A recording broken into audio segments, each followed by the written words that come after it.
Assalamualaikum warahmatullahi wabarakatuh. Salam SHMH Sinah Hukum Melek Hukum.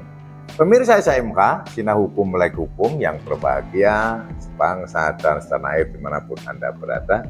Kali ini SHMH pada video yang ke-413 dan kita akan membahas tentang laporan terkait dengan tindak pidana.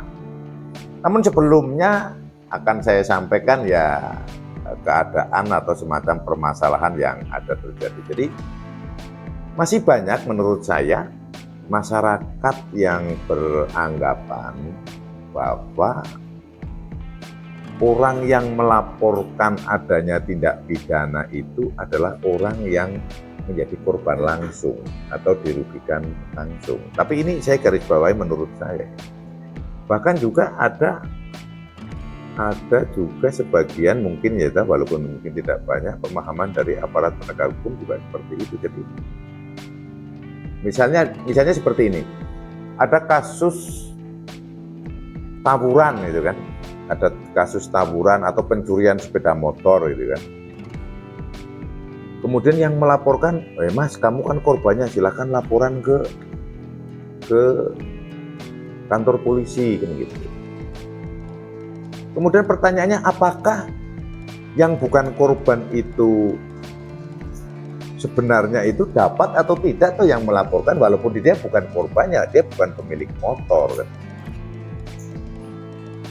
Nah, maksud saya mengangkat tema ini adalah agar masyarakat itu paham. Sebab ada masyarakat itu ada semacam, kalau di Jawa itu ewuh-pekewuh, nanti takut dikira orang bukan masalahnya kok turut campur gitu kan, bukan masalahnya kok turut campur, atau nanti dikira dia cari muka atau apa kan gitu.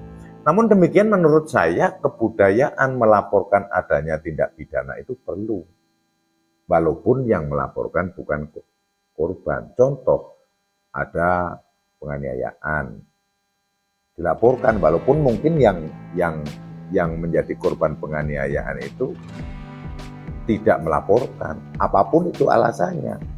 Mungkin karena takut terhadap yang menganiaya, atau mungkin takut nanti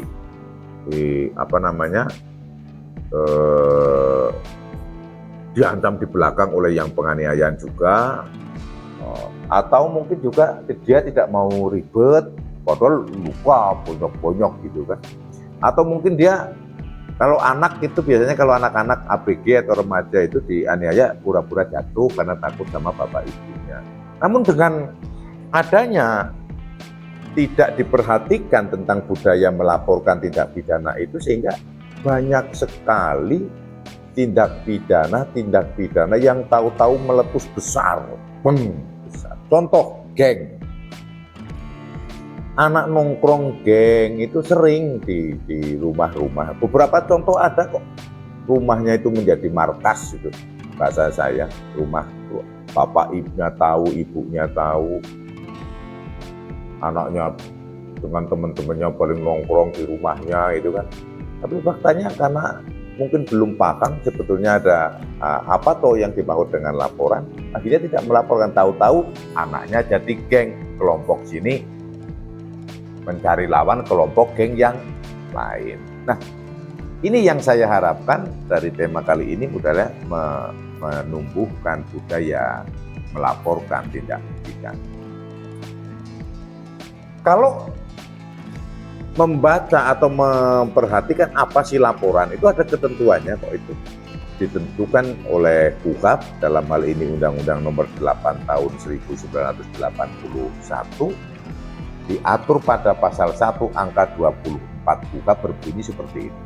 Laporan adalah pemberitahuan yang disampaikan oleh seorang karena hak atau kewajiban berdasarkan undang-undang kepada pejabat yang berwenang tentang telah atau sedang atau diduga akan terjadinya peristiwa pidana. Saya ulangi, tentang telah atau sedang diduga akan terjadinya peristiwa pidana. Contoh seperti ini. Berarti ada 3 poin, telah, sedang, atau diduga. Kalau telah terjadi pencurian sepeda motor, terjadi penganiayaan, terjadi tawuran, berarti telah terjadi. Atau sedang terjadi, ada tawuran, ada orang yang sedang merampok di dalam rumah, sedang terjadi, dilaporkan. Kemudian diduga akan terjadinya peristiwa pidana. Wah, ini kok ada anak-anak gerombolan malam naik motor ke sana kemari, bolak-balik, kok kayak ada yang bawa sajam atau pentungan atau senjata pemukul. Berarti itu dalam keadaan yang diduga akan terjadinya peristiwa pidana.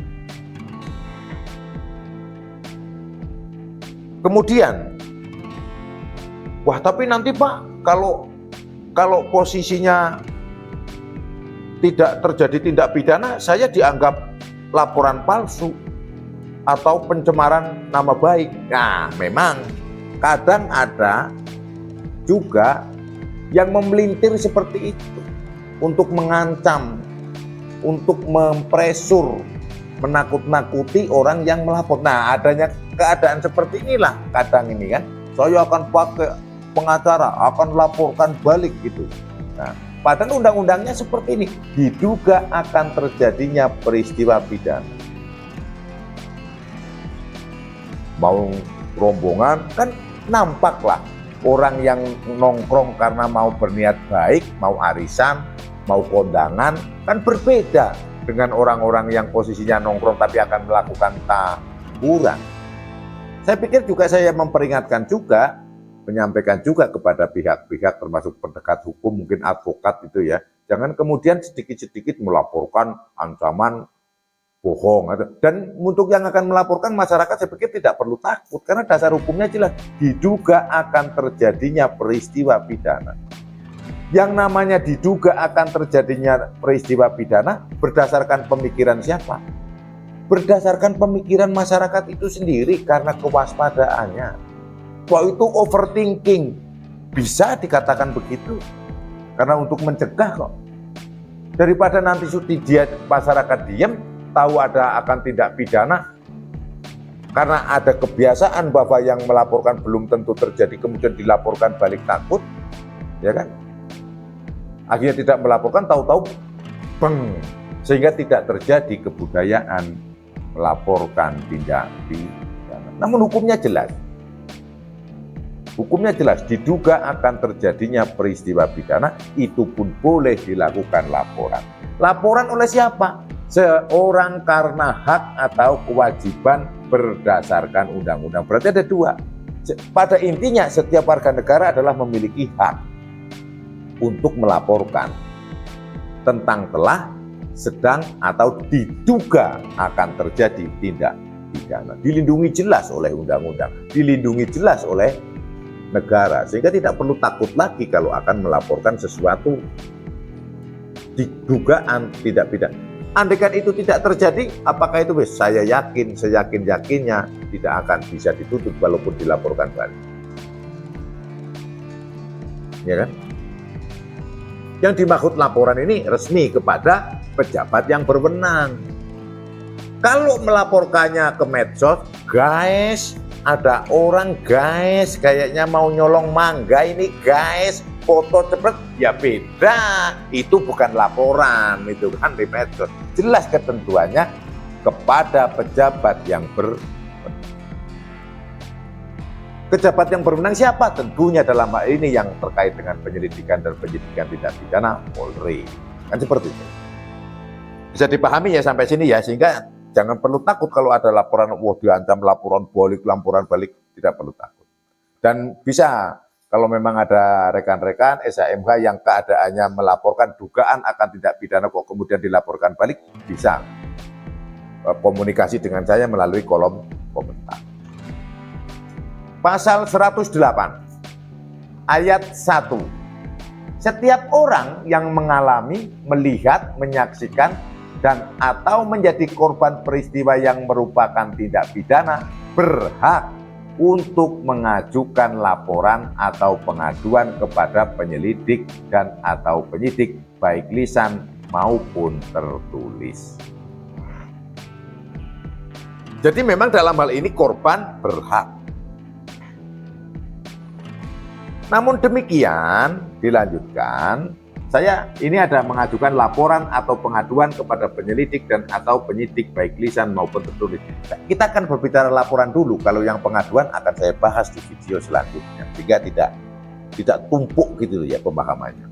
Kemudian yang kedua, ayat 2, pasal 108 ayat 2, setiap orang yang mengetahui permufakatan jahat untuk melakukan tindak pidana terhadap ketentraman dan keamanan umum atau terhadap jiwa atau terhadap hak milik, wajib seketika itu juga melaporkan hal tersebut kepada penyelidik atau penyidik. Saya ulangi lagi biar jelas. Pasal ayat 2 pasal 108 UKAP. Setiap orang yang mengetahui permufakatan jahat untuk melakukan tindak pidana terhadap ketentraman dan keamanan umum atau terhadap jiwa atau terhadap hak milik, wajib seketika itu juga melaporkan hal tersebut kepada penyelidik atau penyidik. Wajib hukumnya manakala ada orang yang mengetahui sebuah permufakatan jahat, orang yang mau tawuran, mereka ayo nyari musuh kemana, jalan-jalan, bawa saja, jelas sudah mufakat. Dan tawuran itu adalah kejahatan atau tindak pidana. Ada 5 orang, 6 orang. Katakanlah, walaupun sekarang kan maling itu nggak harus dini hari, pagi hari, enggak harus begitu. Kadang siang, kadang malam, kadang sore, habis maghrib, yang nunggu lengahnya. Karena apa? Yang tindak pidana terhadap ketentraman dan keamanan umum. Contohnya ya perkelahian, pengeroyokan, tawuran, contoh gitu kan ya. Kemudian apa lagi? Balapan liar termasuk tindak pidana. Sekarang kan sudah jelas di Undang-Undang Nomor 1 Tahun 2023 tidak ada pelanggaran. Tindak pidana itu balapan liar. Ketentraman, keamanan umum jelas. Dalam hal ini keamanan pemakai jalan juga termasuk keamanan si pelaku itu sendiri. Terhadap jiwa, apalagi terhadap ada orang yang sepakat mau bunuh orang, wajib di sini seketika itu juga melaporkan. Terhadap hak milik, barang, harta benda, mau mencuri, mau merampok, wajib seketika itu juga melaporkan hal tersebut kepada penyelidik atau penyidik. Ayat 3 pasal 108. Setiap pegawai negeri dalam rangka melaksanakan tugasnya yang mengetahui tentang terjadinya peristiwa yang merupakan tindak pidana, wajib segera melaporkan hal itu kepada penyelidik dan penyidik. Setiap pegawai negeri ini yang pada saat dia melaksanakan tugas, dia punya kewajiban untuk melaporkan pada saat melaksanakan tugas. Bagaimana kalau pegawai negeri namun tidak dalam rangka melaksanakan tugas? Ya ikut yang nomor 2, ikut yang ayat 2, nggak ayat 3. Ayat 3 pegawai negeri yang sedang melaksanakan tugas, ayat 2 ya masuk ke unsur setiap orang. Ayat 4. Laporan atau pengaduan yang diajukan secara tulis harus ditandatangani oleh pelapor atau pengadu. Mudah ini dipahami.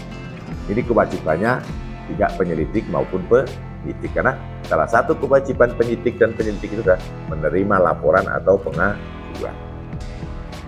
5. Laporan atau pengaduan yang diajukan secara lisan harus dicatat oleh penyidik dan ditandatangani oleh pelapor atau pengadu. Jadi laporan itu boleh dilaporkan secara lisan, ngomong aja bla bla bla bla ABCD, diketiklah oleh penyelidik atau penyidik yang menerima laporan. Kalau di kantor polisi ya di SP dan P. Setelah menerima laporan atau pengaduan, penyelidik atau penyidik harus memberikan surat tanda penerimaan laporan atau pengaduan kepada yang bersangkutan. Nah, jadi setelah melaporkan, baik lisan maupun tertulis, harus ada tanda buktinya, ada kwitansinya.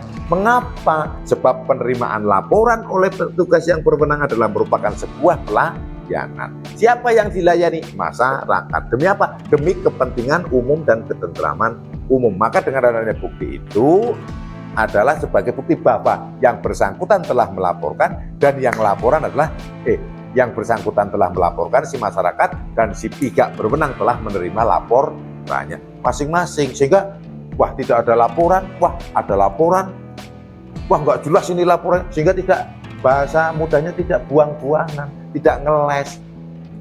Wah belum laporan, oh Pak ada laporannya ini kan gitu. Ya kan? Kemudian karena terkait dengan pelayanan, memiliki hak untuk meminta informasi perkembangan penanganan perkara yang dilaporkan. Itu urut-urutannya. Itu adalah salah satu kegunaan nantinya dalam konteks pelaksanaan lebih lanjut yang namanya surat tanda penerimaan laporan. Nah, sehingga kalau ada kebudayaan melaporkan asal akan adanya tindak pidana, menurut saya ketentraman, ketaatan terhadap hukum akan lebih. Tentunya juga harus dibarengi, jangan sampai kemudian masyarakat yang melaporkan yang menurut perkiraannya diduga akan telah terjadi tindak pidana, kemudian setelah dilakukan penyelidikan oleh yang berwenang kok kemudian ternyata bukan, kemudian masyarakatnya ganti diolok-olok. Ya jangan, nggak boleh seperti itu, kan jelas ini kan diduga akan terjadinya peristiwa tindak pidana. Sehingga kebudayaan untuk melaporkan jelas. Dan kalau terjadi kebudayaan melaporkan tentang tindak pidana akan aman. Dan pelaku-pelaku yang akan melakukan tindak pidana menurut saya akan terminimalisir. Karena di dalam dirinya sudah khawatir, wah saya akan melakukan nyopet, saya akan menyuri motor, tapi sekarang sudah ada kebudayaan melaporkan nih, ya kan? Nanti masyarakat melaporkan saya, karena apa yang dilaporkan itu baru diduga akan terjadi tindak pidana aja sudah bisa dilaporkan ya ternyata. Wah baru diduga akan dicurigai maling motor aja sudah bisa dilaporkan nih faktanya kan. Seperti itu. Jadi yang jelas akan meminimalisir tindak pidana perzinaan. Jelas itu. Kenapa? Karyawan hotel melaporkan. Ah ini pasangan nggak jelas ini pasti lapor. Sekarang kan nggak ada karyawan hotel yang melaporkan orang yang ngamar-ngamar itu, khususnya hotel 3 jaman. Maksudnya hotel 3 jaman itu sewa 24 tapi pelaksanaannya hanya dipakai 3 jam. Itu kan jadi 3 jam keluar.